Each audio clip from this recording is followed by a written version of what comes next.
Pabigyan na lang din po sa kanya. Opo. Okay lang po. Surprise ko lang din kasi di kayo nagre-reply nung tinawagan ko. Hindi, nung sinabi niya yung Francis, sabi ko, naku, hindi ko pa kaya.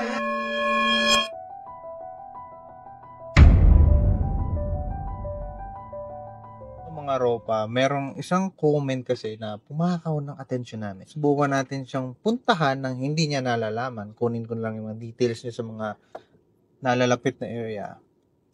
Ibigay natin yung serbisyo na hinahanap niya, no? Kasi napaka-importante kasi ng cellphone natin, lalo na kung sa pag-preserve ng mga memories na matagal nating itinatago. Kaya siguro ito na yung right moment na matulungan natin si ma'am. And nagbabaka sakali tayo na matsyempuhan natin sa kanila. Alright? Roll the intro!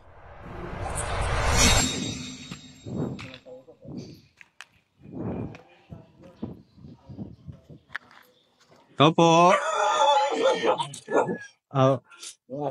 Opo, may tatawagin lang po. Sino ba? Si Ma'am Angeline po. Angeline. Opo. May nanganap sa'yo. Hi ma'am, good morning po. Opo. Pwede po makita yung ano? Ano pong problem ng cellphone natin, ma'am? Ano yun eh? Kulat naman ako. Opo. Gandang umaga po. Gusto mo pumasok? Ay, dito na lang. Wala po kami. Hello. Good morning po. Good morning, good. So, ito po yung excess mo. Ano po yung problem nito? Nabasag, tapos medyo madali na siyang Akala ko, ano ba ito? Excess max? Oo. Okay. SS Max. Gulat naman ako, bigla talaga. Punta na kayo agad. So, nagagamit niyo pa? Nagagamit pa. Kaya lang siyempre, naano ako kasi lumalaki yung buhok. Oo, may chance kasi na pag lumala po yan, pwedeng totally mag-blackout yung phone. Okay lang, iti-check ko lang 30 minutes yung phone. Balik po ako doon sa parking namin. Sige po. Pwede kayo pa dito Marami pa kayo nakapag-park. Ayun, yan lang po. Okay na po kami. Sige lang, sige. Check muna natin phone.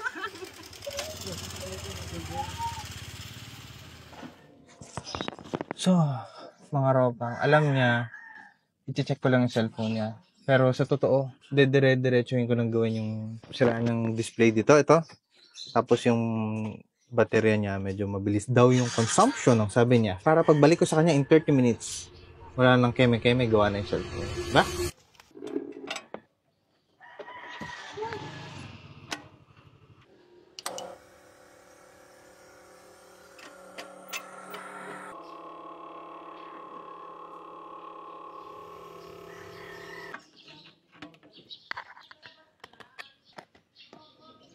Mga ropa, class A na rin pala yung nakakabit sa kanya, kaya hindi ganun kaganda yung quality ng display.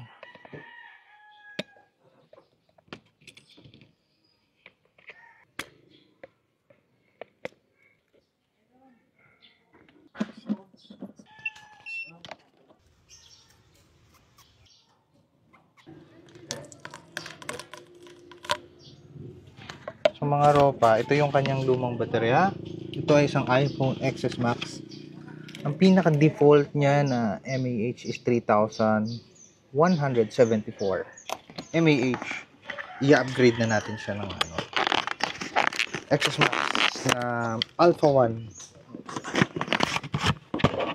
Ang Alpha 1 battery, i-unseal na natin. Ito ay pumapalo ng 3,800 mAh. May additional siya, almost 600 plus.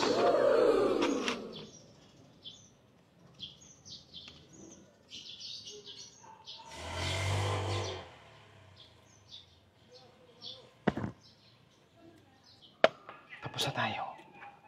Medyo bilisan natin dahil magto 30 minutes na as promised. Or natin kung mabubuhay. Gusto ko makita. Okay, nagkapula ako. Hindi muna natin sa kanya sasabihin na gawa na. Si ma'am po, dito.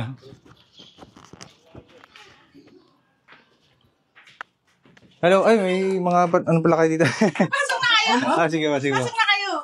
Hello po. Ano po ba, sinacheck po namin yung phone, ano po ba yung nangyari doon pala? Bakit nabasag? Naalala niyo po? Bura na kasi ito eh. Ay, condolence po pala. Bura na kasi ito eh. Mm, Pangalawang paggawa na nga yun. mm. Bagong palit na nga yun eh. Tapos bago siya namatay, ayun, lalaglag na naman yun bago. May isang buwan na yun. May isang buwan na o may get na. So, tatlo po sila magkakapatid. Hindi. Yan ang mga kaibigan niya. Kaibigan. Mga kaibigan niya yan. Lagi rin nagpupunta rito. Only son niyo po ba siya? Ganun? May kapatid pa siya na 9 years old. August 1 lang siya namatay. Okay, sige po. Okay naman. Wala namang, nandun pa naman yung mga file sa Oo, cellphone. lahat. Okay. Kaya nga, ayoko siyang pabayaan eh. Kasi Opo eh. ina-update ko pa rin yung social media. At least dun sa pagkaka-check ko dun sa phone ninyo, dahil dun sa crack niya, may chance na talagang totally mag-blackout na siya kasi class A po yung nakakabit. Kinabit niya. Oo. Syempre, pag na ano yun, sayang naman yung mga photos na naka-install doon.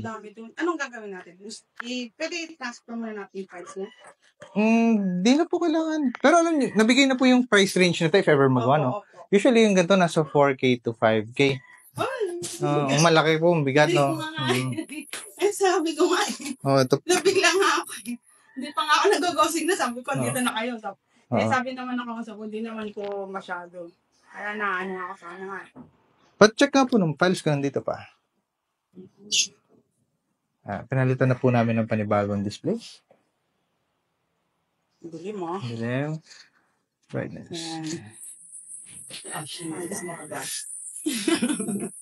Ayan. Ayan. No. Tsaka mas maganda na po yung clarity ng colors niya compare sa nakaraan. Basta wait eh, mura na kasi. Kunin lang po kami. Wait lang po. Bigyan na lang din natin ito para din nakakaya. Siyempre, basta tayo pumasok, kapal na mukha mo. Ma'am, pasensya na rin po yung flowers na din na doon. Condolence po. Pupunta kami mamaya. Pabigyan na lang din po sa kanya. Ay, thank you. Opo. Kaya ko. Okay lang po. Yan pong sisingil ko sa inyo dyan. Wala po, wave off. Kasi, syempre, yung phone natin may hangganan. Pero syempre, yung memories, it will last forever. Okay po. Session na po ha. Naku po, thank you po. Sinurprise ko lang din kasi di kayo nagre-reply nung tinawagan ko. And then, nung sinabi niya yung Opo. prices, sabi ko, naku, hindi ko pa kaya. Kasi ang una kong pinag-iipunan, yung motor niya. Oh, thank you. Di ba, alam po? Kaya nagano kami sa kanya. Opo, pabigay na lang din po sa kanya. So, pakita niya yung cellphone niya. Mo, gawa ng cellphone. Ito yung ano, ito yung sira niyang LCD Europa. Ito yung sira mong LCD ha. Ito din yung baterya. Pinalitan ko na ng bago. Makunat na yan. Yung nga napapanood ko, pinopromote mo sa Ito po, ito po. Alpha 1. Alpha 1. Ayun na po yung kinabit ko. Kaya matagal po yan. Oh, thank you. Sige po. Naku po, thank you talaga sir. Mano-mano po kami nag-ikot. Naghanap ng ano. Naiyak ko Sige na po. ako. Thank you, sir. Opo, matagal na po yan. Pati yung battery, good na po yan. Yung memory niya. Lahat. Hindi ba siya nagpo-phone? Hindi ma'am, mag-delete na lang po kayo just in case. Pero okay pa naman siya. Oh, thank you talaga. Sige po, una na po kami. Para makabisit pa kayo sa kanya. Buti pala, naabutan namin kayo bago kayo umalis, ano? Hindi kasi ginagawa yung taxi. Kaya mga kaibigan niya, dapat kasama namin kanina. Problema yung taxi ginagawa pa. Ako yun sila, alas Opo. 4 na. Nalagyan mo ba? Messenger? O, ganun po talaga. Nasenggero! Sige po. Ay, nagpapaalam rin po lang. Na-record po rin po pala yung video for documentation. Oh. Sige po, thank you po ha. Opo. Ano namin. Thank you po, thank you. Una na po kami. Opo. Sabi ko, my God, dito na sila. Sige po, sige po. Thank you po, thank you, thank you. Thank you, thank you. Thank you. Bro, thank you ha. Kaya bahala dito ha. Sige po. Thank you, sir. Thanks. It hurts so bad. Napakasakit sa kalooban ng sa magulang. Lalo na kung sa isang magulang. Siyempre, tulad na sinabi ko sa kanya kanina, yung mga cellphone, may hangganan yan. Yung mga yan, pansamantala lang yan eh. Mga ano lang yan, luho lang yan sa buhay na hindi tumatagal. Pero yung photos at videos na nakaka-capture nito, it will last forever. It should last forever. The way, paano mo magawa yon? I-backup niyo yung files nyo and make sure okay yung cellphone and keep it. Alright? Thank you for watching.